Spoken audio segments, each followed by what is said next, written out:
started in '51, the Ingleton Fell Rescue Team, and they decided that we'd build a crosswall shelter on Ingleborough. It's surprising. Quite a lot of people in Ingleton would say they've never been up Ingleborough.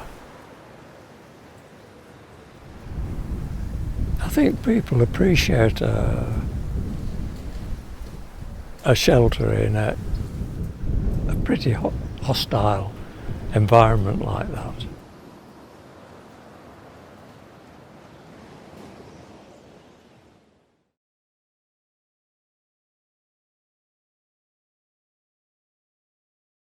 I work for the Yorkshire Dales National Park Authority.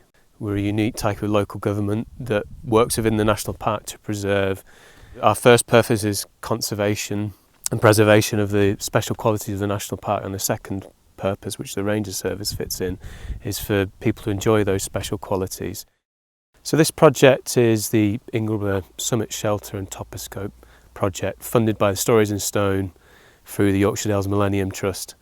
And the project basically, we identified that the crosswall shelter, summit shelter on the summit of Ingleborough was in need of repair. The shelter was originally built in the early 50s to commemorate the Queen's coronation, and it was local people, the Cave Rescue Organisation, I don't think it was called that then, but anyway, that's what it is. They involved local people in building a shelter up there.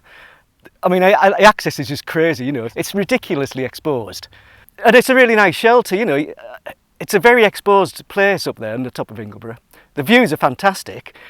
It's a kind of a cross shape shelter pointing to the 4 directions of the compass. So you've got shelter on one side, you know, all year round, hopefully. It's lasted pretty well considering where it is, 70 years of, you know, exposure. The main funder is the National Lottery Heritage Fund. We're using local contractors, of course, wherever possible. So it's a great idea. A project like this, it's a very remote location. Getting materials to site was tricky. So, you know, we were lucky in this day and age that in the national park we do a lot of work on the rights of way and with helicopter airlifts. So that is something that we could employ that they didn't have in the 1950s. You know, otherwise it wouldn't have really been possible for us because of the damage caused to the fells and the tracks going up.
I think we have such a rich history in this country that things like the cross shelter and things like these have been around for a long time.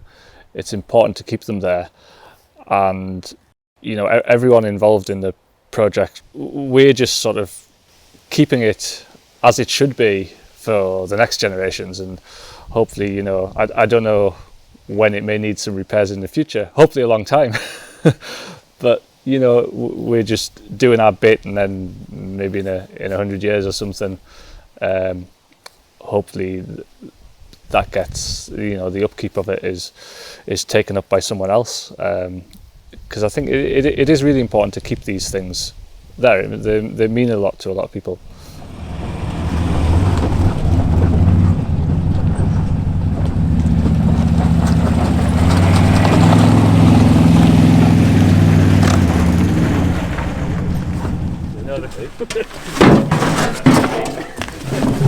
It's my one home comfort.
I got worried in case I'd left it somewhere.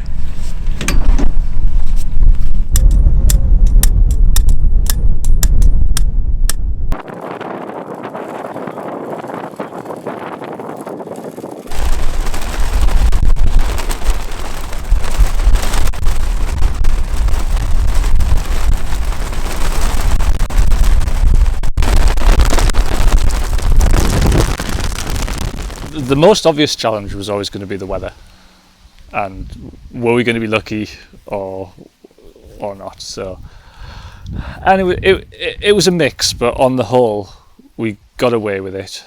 And there was wind and snow and rain, and we had a bit of a problem with things freezing up at times. But on the whole, we sort of managed to get through, and there was some pretty nice days too.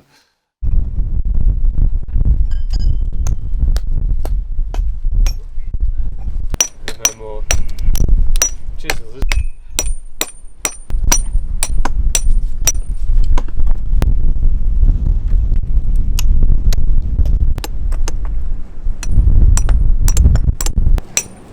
Yeah, Miles.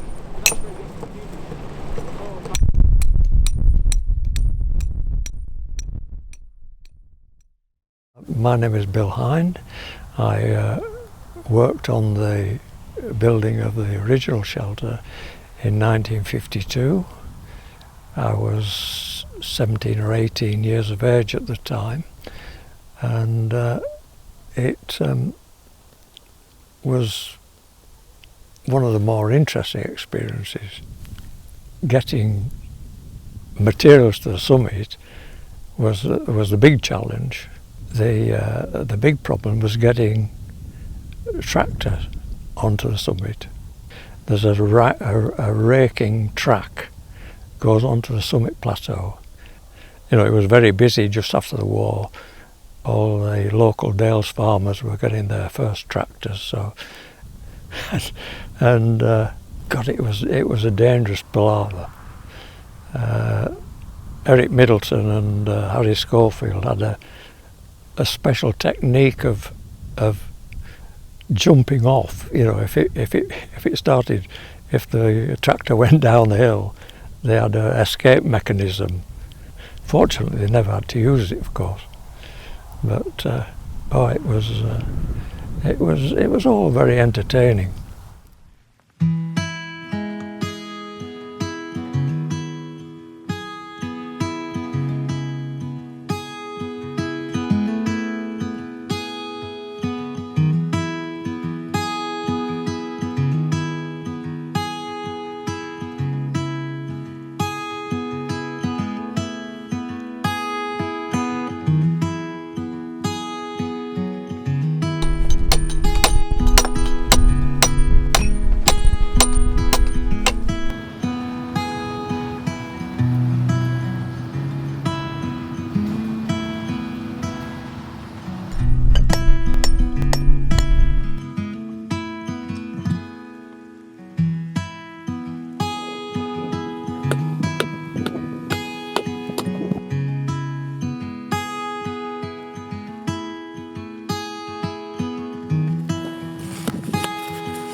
When we started the project, the world was changing around us. as you're aware, 2020 will be forever remembered as the year of COVID-19 and everything else. So there was concerns whether we'd be able to get this project completed. And basically, Laurie Lambeth, we had a really good working relationship. We helped him with certain aspects, with setting in the flagstones, for example. And basically, everything came together and it was completed on time. To see that, all the work that had gone into that moment of putting the plan together, the grant application, putting out to tender, the helicopter airlift. Now the Toposcope is finally in, the final piece. All the information, it took a lot of research, luckily with Bill Hind, had the original drawings, because the original plaque was actually quite damaged and it was hard to see some of the information on that plaque. And I think the structure looks brilliant, especially with the new stone flags that's set in the bottom. Laurie Lambeth's done a fantastic job of repairing it, and really hope that future generations enjoy the shelter, especially when it's bleak weather at the top of Ingleborough.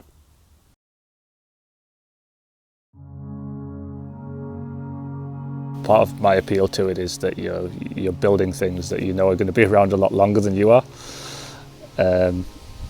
So yeah, that's always nice to know, especially with a project like this one, where it's in an iconic location, and a lot of people see it each year and hike up the hill to get the views and to then have a bit of your work up there. It feels nice, and it'll be there long after I'm not here.